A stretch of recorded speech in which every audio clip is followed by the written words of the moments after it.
अब मुझे लगता है कि अफगानों में धीरे धीरे एक बात की समझ आ रही है कि आपको आजादी कोई और नहीं दिलवा सकता, आपको आजादी खुद ही छीन के लेनी पड़ेगी। ये ऑर्गेनिक होती है सर। हिंदुस्तान में भी सर कितने लोग, हर एक मजहब के लोग मरे कटे सर अंग्रेजों से लड़ते हुए, तब जाके आजादी मिली। सुभाष चंद्र बोस की तो इंडियन नेशनल आर्मी थी, नेताजी की आधी इंडियन नेशनल आर्मी सर खत्म हो गई सर, शहीद हो गए वो लोग आधी। पता नहीं कितने लोग उसमें से खत्म हो गए सर। और कितने हमारे चंद्रशेखर आजाद हैं, हमारे शहीद भगत सिंह हैं, और Ashfaqulla and so many other people who laid down their lives for this country. तो तब जाके हमें आजादी मिली सर। 1857 की बात करें, फर्स्ट वॉर ऑफ इंडिपेंडेंस। तो अगर मैं इंडिया का ही एग्जांपल दूं, हमारे कितने लोग थे जिसकी वजह से हमें आजादी मिली, और कितने लोग हैं हमारी फौज के, आर्मी नेवी एयर फोर्स के, जो रोज अपनी जानें दे रहे हैं इस देश के लिए, तब जाके आजादी बरकरार है सर।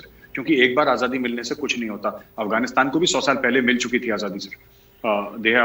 उनका कल ही इंडिपेंडेंस डे था अफगानों का। yesterday only they celebrated their independence day। तो ये बड़ा दुख भी होता है कि मैंने पहली बार ऐसा अपनी लाइफ में देखा कि कोई मुल्क गुलामी में अपना इंडिपेंडेंस डे सेलिब्रेट कर रहा है। ये मैंने कभी देखा नहीं अपनी लाइफ में, आपने भी नहीं देखा होगा कि कोई मुल्क जो है अपना गुलामी में इंडिपेंडेंस डे सेलिब्रेट कर रहा है। लेकिन मैं सल्यूट करना चाहता हूँ, मैं सलाम पेश करना चाहता हूँ उन जो लोग हैं, जो आवाम है, बच्चे हैं, जो सड़क पे आए और तालिबान की गोलियों का सामना करते हुए उन्होंने अफगानिस्तान के झंडे लहराए सर। ये बड़ी बात है, ये छोटी बात नहीं है sir. It requires great courage and valour to do that in the face of such adversity। they've been dealt a bad deal in life। ठीक है, उनके लीडर्स ने धोखा दिया, सब लोगों ने धोखा दिया। मुझे अमेरिका जल्दी चला गया, रातों रात अमेरिका गायब हो गया, चाइना ने अपना गेम करा, वो सब करा, लेकिन ये लोग फिर अपने पैरों पे खड़े हो रहे हैं। बहादुर कौम है अफगान कौम, and they will fight sir. मैं उम्मीद से हूँ सर। जो ड्यूरेंट लाइन है सर, वो तो मानते नहीं सर ये पश्तून जनरली ना। ग्रेटर अफगानिस्तान की बात करते हैं, ग्रेटर पख्तूनिस्तान की बात करते हैं, they don't believe in the Durand line. पहली बात तो ये है सर। दूसरी बात ये है कि मुझे लगता नहीं है कि अब नेचुरल एक अलायंस है पाकिस्तान और अफगान तालिबान के बीच में। और मैं इसलिए कह रहा हूं क्योंकि एक जमाना था जब तालिबान को पाकिस्तान की जरूरत थी, उनके सेफ हाउसेस थे, उनके पाकिस्तान में रहना वगैरह।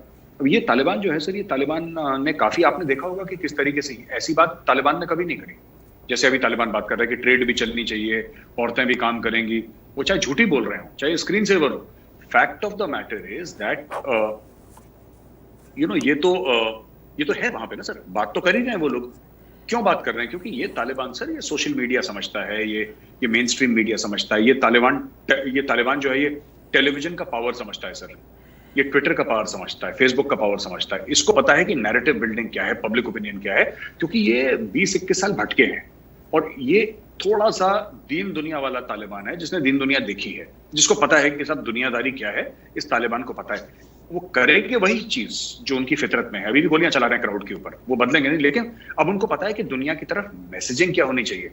मुझे लगता है सर कि अब उस तालिबान को उतनी जरूरत नहीं रही पाकिस्तान की जितनी पहले वाले तालिबान को थी।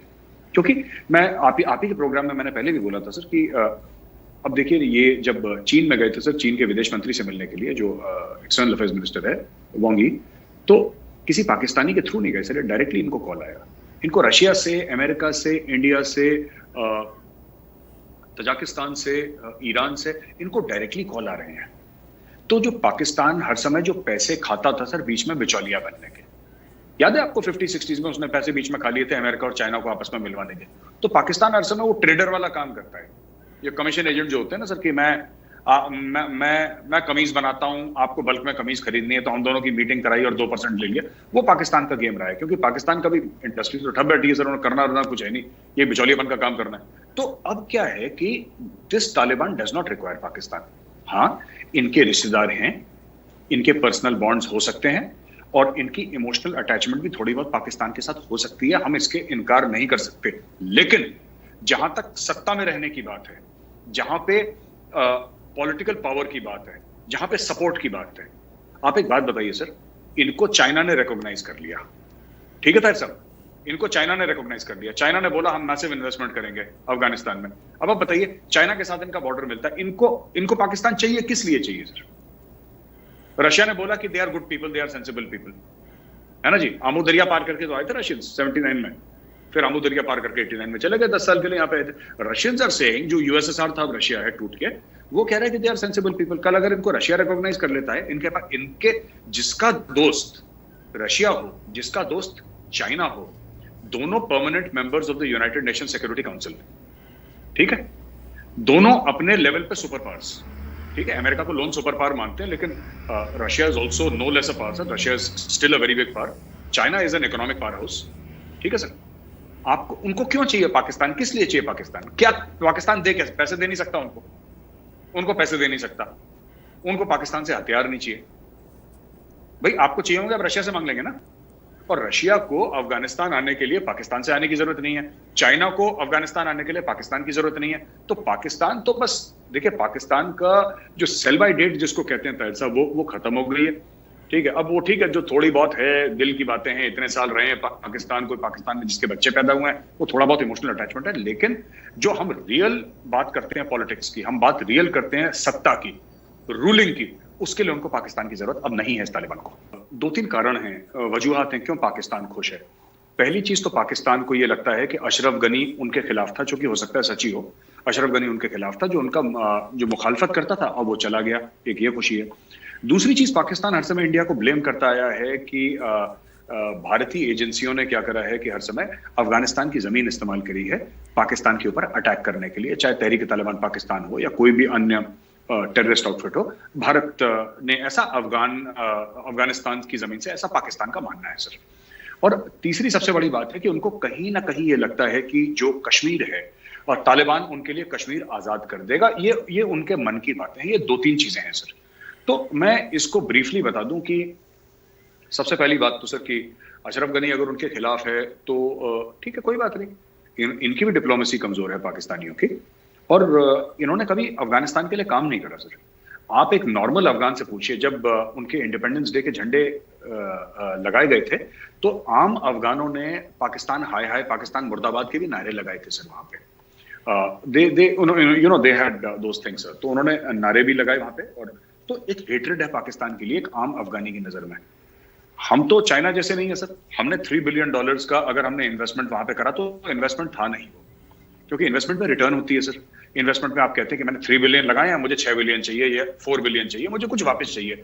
वापस तो हमने कभी मांगा नहीं, कोई एक कागज दिखा दे सबूत के तौर पे। अब तो भाई अगर हमने गवर्नमेंट के साथ कुछ साइन करा होगा, अफगानिस्तान की गवर्नमेंट के साथ, तो वो तो कागज तालिबान के हाथ में है ना। तालिबान इंटरनेट पे डाले उसको, बोले कि साहब इंडिया ने सूद मांगी थी इस पे, इंडिया ने रिटर्न मांगा था, पैसे वापस मांगे थे, प्रॉफिट मांगा था, कुछ बताएं। हमने डैम बनाया, सलमा डैम, हमने कुछ नहीं मांगा। हमने सड़कें बनाई, हमने कुछ नहीं मांगा। और ये सब तालिबान ने भी कहीं ना कहीं इसका जिक्र करा और बोला कि ठीक है, जो इंडिया ने बनाया हम शुक्रगुजार हैं और हम उसको तोड़ेंगे नहीं, और ये सब। तीसरी बात है कि इनको तालिबान कश्मीर दिलवा देगा। तो ये बात तो बिल्कुल मुझे ताहिर साहब, एक्चुअली मैं माफ कीजिएगा, मुझे समझ में नहीं आती। ठीक है, कश्मीर अगर पाकिस्तान को लेना है तो वो पाकिस्तान को लेना चाहिए, है ना। कभी इनको लगता है कि सर कभी चाइना दिलवा देगा इनको कश्मीर, इनका ये भी है ना कि हमें चाइना दिलवा देगा।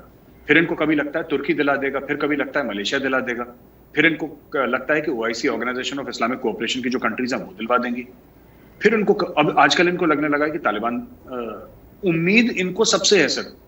अगर नहीं किसी से उम्मीद है तो जनरल कमर जावेद बाजवा से उम्मीद नहीं है इनको। अरे आप ही का नारा है ना, आप ही का मोटो है ना, ईमान तकवा जिहाद फी सबीलिल्लाह। ये तो पाकिस्तानी फौज का नारा है। पाकिस्तानी फौज का मकसद जिहाद है, उन्होंने खुद लिख रखा है, उनका वो मोटो है उनका। तो आप ये किस लिए है सर? ये पाकिस्तानी फौज या DHA के प्लॉट घेरने के लिए है? मुझे आज तक समझ में नहीं आई। आप पाकिस्तानी फौज को बोलिए कि भाई हमने 6-8 लाख की फौज क्यों पाल रखी है? आप कश्मीर क्यों नहीं छुड़ा सकते? क्यों हर समय भीख मांगते रहते हैं? कभी किसी से पैसा दे दो, लोन माफ कर दो, वैक्सीन दे दो, कश्मीर दिलवा दो। ये इनका हर समय सर हाथ इनका ऐसे ही रहता है। मैंने एक बात देखी है, 24 घंटे इनका हाथ ऐसे रहता है। अरे कभी तो ऐसा हाथ हो, कभी तो देने वाला हाथ हो कि जी हमने दिया तुमको। ये देने की किसी सूरत में है नहीं। तो यही इनकी फजूलियात है सर। ये अब मैं क्या बोलूं इसमें। तो ये स्ट्रेटेजिक थिंकिंग नहीं है पाकिस्तान में। It's highly tactical in nature sir, highly tactical. इनकी ये उस लेवल के ऊपर नहीं उठ पाए जहां पे ये बात करते हैं सर मुजाहिद हैं और जिहादी हैं और गाजी हैं। यही सब फजूलियात की बातें सर, फजूलियात की बातें। नमस्कार दोस्तों, आपको ये डिबेट कैसा लगा और मीठे मीठे शब्दों में गौरव आर्या ने कमर चीमा और बाकी जो थे पैनल में, उनको भी अफ़गान बड़े हौसले वाले हैं और बहुत ही पाकिस्तान से बहुत अच्छे हैं और पाकिस्तान की इनडायरेक्टली निंदा भी बहुत की।